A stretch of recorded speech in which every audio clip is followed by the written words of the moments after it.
Buongiorno, Focus Bollettino Colture Erbacee, ottavo appuntamento del 2023. Abbiamo visto nelle ultime puntate come applicare i principi della difesa integrata per la protezione del mais nelle prime fasi di sviluppo, tenendo conto delle avversità virosi, nottue, uccelli e diabrotica. Abbiamo visto quali soluzioni agronomiche consentono di ridurre di molto il rischio e quindi di evitare l'applicazione di insetticidi alla semina o di seme conciato con insetticidi. Abbiamo visto quali strategie per controllare ad esempio le nottue con i modelli previsionali. Abbiamo visto comunque che in generale, applicando i principi della difesa integrata contro queste 4 grandi avversità, si riesca a evitare i trattamenti con insetticidi alla semina del mais.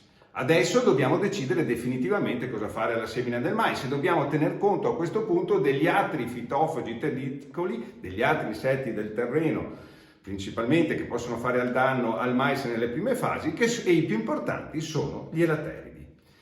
Come fare quindi per decidere se è necessario utilizzare insetticidi alla semina contro gli elatteridi?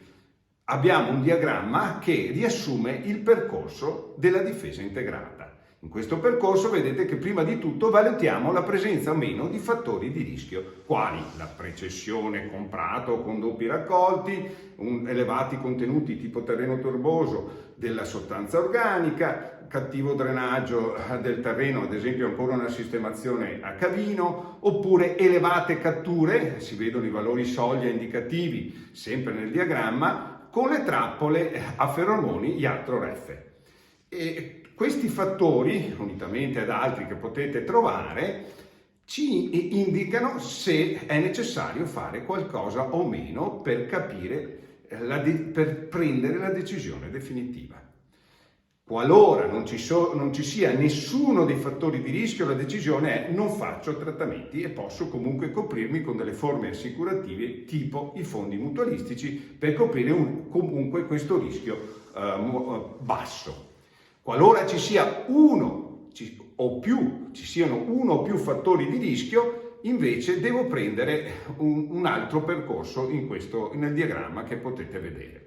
Se il fattore di rischio è il prato, la soluzione più semplice è incorporare la sostanza organica subito prima della semina, in quanto il cotico interrato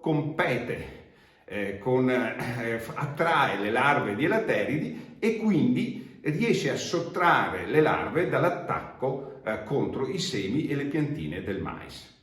Qualora i fattori di rischio siano diversi, uno o più di quelli citati e che potete trovare nell'elenco di questo diagramma, dovremmo, applicando il principio di difesa integrata, andare a vedere se effettivamente le popolazioni di larve hanno superato la soglia.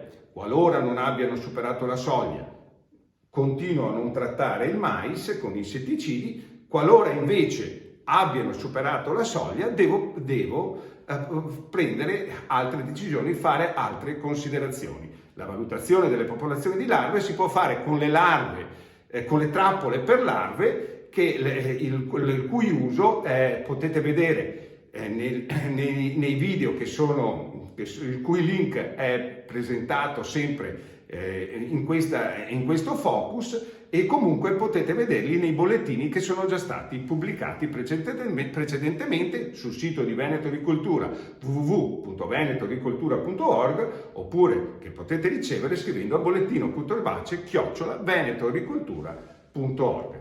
Qualora questo monitoraggio abbia comportato una presenza sopra la soglia, io ho diverse opzioni, sempre seguendo i principi della difesa integrata. La prima, per esempio, è spostare il mais in un appezzamento a basso rischio che non abbia popolazioni elevate di larve. Qualora invece non possa fare questo, io sceglierò di proteggere il mais con uno dei prodotti registrati oggi per la protezione del mais. Con questo percorso io riesco ad applicare gli interventi insetticidi solo dove serve effettivamente la protezione del mais, e quindi riduco di molto la superficie che viene trattata con fitofarmaci chimici di sintesi come prevede la normativa. per avere le trappole, per completare i monitoraggi qualora io abbia dei fattori di rischio, è possibile sempre scrivere a Veneto Agricoltura, bollettino.erbace@venetoagricoltura.org ed entrare nella rete di monitoraggio regionale e ricevere i materiali per i monitoraggi. L'impegno è a seguire queste trappole con costanza e mandare i dati in modo da migliorare sempre di più la conoscenza e anche le informazioni che vengono mandate col bollettino. Alla prossima!